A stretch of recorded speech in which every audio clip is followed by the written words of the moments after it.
बाबा कहाँ है? बाबा को बोला मैं मदरसे जा रहा हूँ। चले जा बे, इसने रोक के रखा है। चले जा। चल तू भी चल, इधर से पतंग उड़ाते रहता है। मैं तो पतंग उड़ा, तुझे पढ़ने के अलावा और भी कुछ आता है? और मदरसे में क्या होता है? कुछ भी नहीं। खामखा से लोगों को बेवकूफ बनाते हो। अच्छा चल चल उड़ा पतंग ही कर मौज।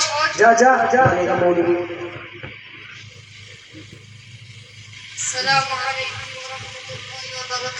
वालेकुम अस्सलाम वरहमतुल्लाहि वबरकातुहू। तमाम तलबा तशरीफ ले आए हैं, चलिए हाजिर ले लेते हैं।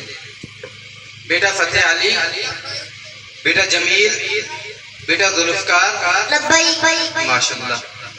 तलबाए अजीज, हम रोज इल्म नहव, इल्म सर्फ और इल्म फिक़ह की किताबें पढ़ते रहते हैं, जो कि हमारे लिए बहुत ही जरूरी है। और आज मैं चाहता हूँ कि हम तारीख के मुतालिक कुछ गुफ्तगू करें।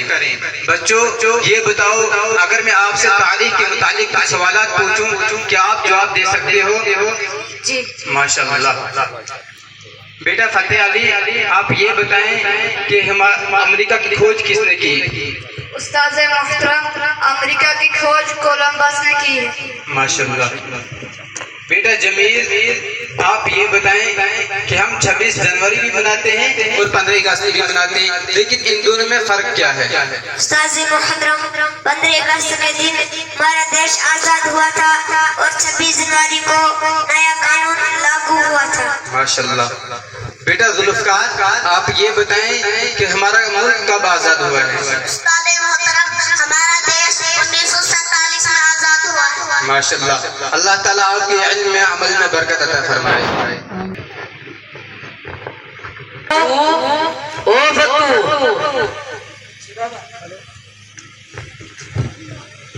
जी बाबा। बेखुरशद फतू कहाँ गया? मैं तेरे से ही तो पूछ रहा।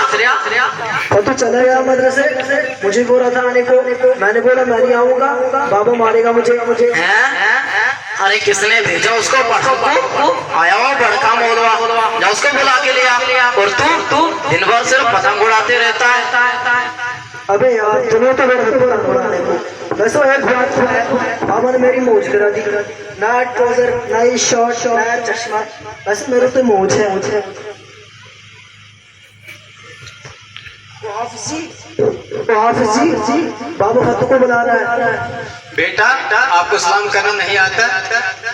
सलाम तो मेरे चाचा का नाम है, रोज हमारे घर में आता है। बाबा किचन में छोड़ दी और पूरा महल बिगाड़ दिया, हमारे घर का सत्यानाश कर दिया। तो क्या तो सलाम नहीं आता है? बेटा आप जाएं, अपने दादाजी को भेज दें, उन्हीं से बात होगी। फतेह अली अभी नहीं आएगा। अबे ये हाफिज जी तो नहीं मानने वाला।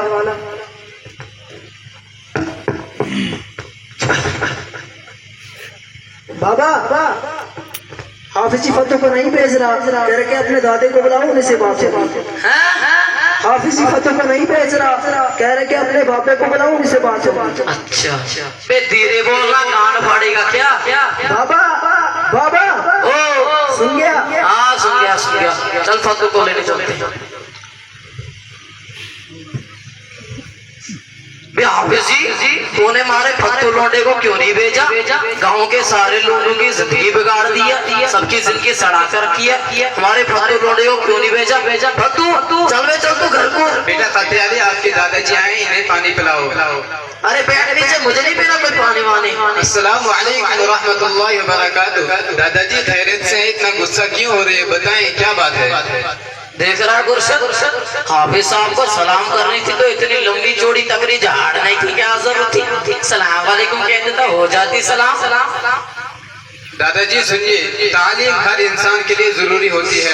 तालीम ही से इंसान जिंदगी गुजारने का सलीका सीखता है और तालीम ही से इंसान वालिदैन के साथ कैसे पेश आना है, बड़ों के साथ कैसे पेश आना है, ये सब बातें इंसान तालीम ही से सीखता है। तालीम हर इंसान के लिए जरूरी है। दादाजी हम नहीं आवे तेरी चकली चुकली बातों में। फत्तू का नाम रजिस्टर से काट दे और फत्तू चल बे चल, तू घर को हम नहीं पढ़ाते मदरसे में तुझे, फिर तू भी हाफिज साहब की तरह तकरीर झाड़ा करेगा। चल चल तू, डंगरू के लिए घास का टाइम हो गया, डंगरू के लिए घास लाने चल जंगल।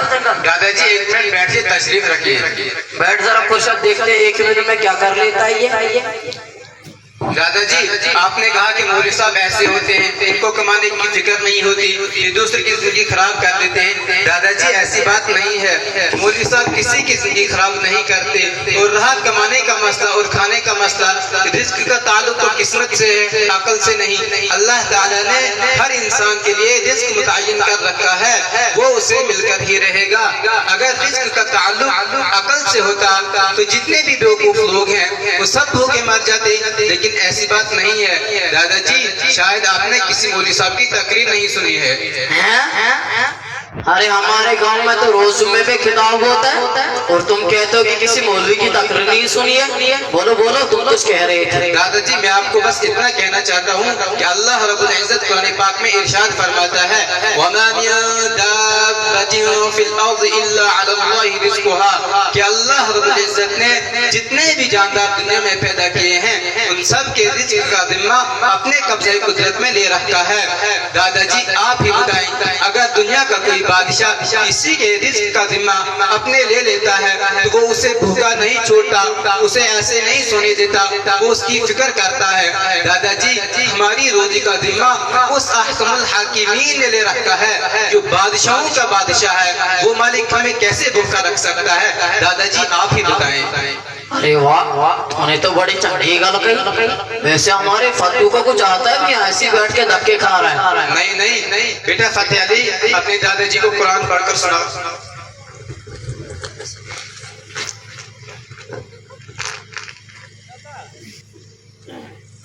अऊज़ु बिल्लाहि मिनश शैतानिर रजीम।